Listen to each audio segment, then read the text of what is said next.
Mes chers amis, quand nous regardons notre crucifix, nous pensons naturellement à Jésus humilié, persécuté et mourant sur le gibet du calvaire. On peut le dire, Jésus est le grand persécuté.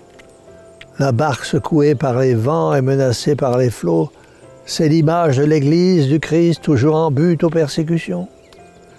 Ne sont pas de ces hommes de peu de foi dont parle notre Seigneur et qui, à ce spectacle, s'étonnent, ont peur et gémissent, car les persécutions sont en effet inévitables et utiles. Regardez donc Jésus du haut de sa croix et vous comprendrez tout cela. Jésus-Christ les a prédites, les persécutions. Je vous envoie comme des agneaux au milieu des loups. Vous serez en haine à toutes les nations à cause de mon nom. Le disciple n'est pas au-dessus de son maître. Ils m'ont persécuté, ils vous persécuteront. Aussi, les premiers apôtres n'ont pas été surpris de se voir persécutés. Leurs successeurs ne le sont pas davantage. Mes chers amis, avouez que le bon sens suffirait au besoin pour nous convaincre de cette vérité. Les méchants haïront toujours les bons. Les injustes combattront toujours les justes. Les menteurs s'attaqueront toujours aux gens sincères.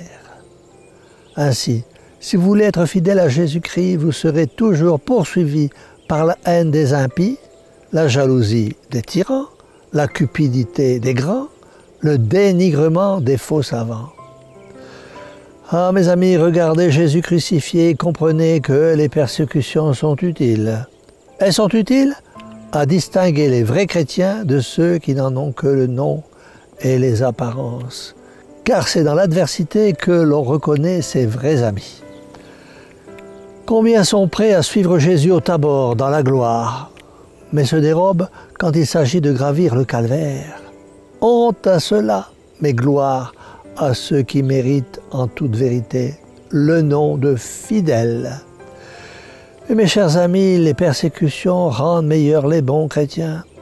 Les enfants de l'Église sentent leur amour se réveiller et grandir à la vue des larmes et des souffrances de leur mère. Ils étaient indifférents, ils deviennent pratiquants. Ils étaient tièdes, ils deviennent fervents. C'est d'ailleurs une loi historique que toute persécution devient le point de départ d'un renouveau religieux. Mes amis, puisque les persécutions sont inévitables et utiles, n'en soyons ni surpris ni effrayés. Faisons notre devoir, quoi qu'il arrive. Plus nous aurons à lutter pour rester dignes du beau nom de fidèles, plus nous serons récompensés. Ah, mes chers amis, n'oublions pas en ce jour la bienheureuse Vierge Marie qui au Golgotha était près de la croix de son Jésus persécuté, humilié et mourant. Et depuis ce jour, mes chers amis, elle est toujours là, notre Mère Immaculée, debout sur tous les Golgotha où l'on crucifie les frères de Jésus-Christ. Je la vois près des chevets où les enfants agonisent et où les mères pleurent.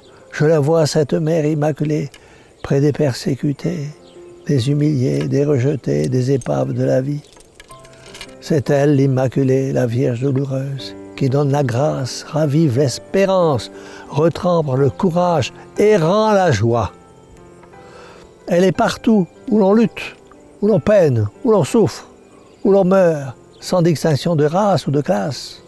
Elle est là comme elle est encore là aujourd'hui, toute maternelle, toute remplie d'amour pour vous, mes chers amis.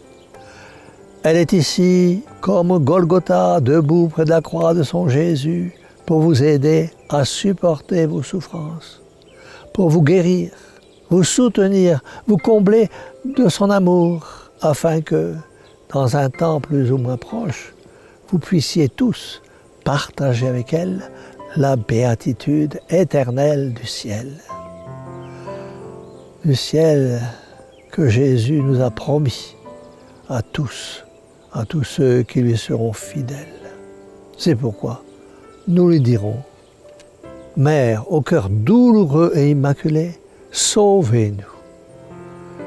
Et que la bénédiction du Dieu Tout-Puissant, Père, Fils et Saint-Esprit, descende sur vous tous et y demeure à jamais. Ainsi soit-il.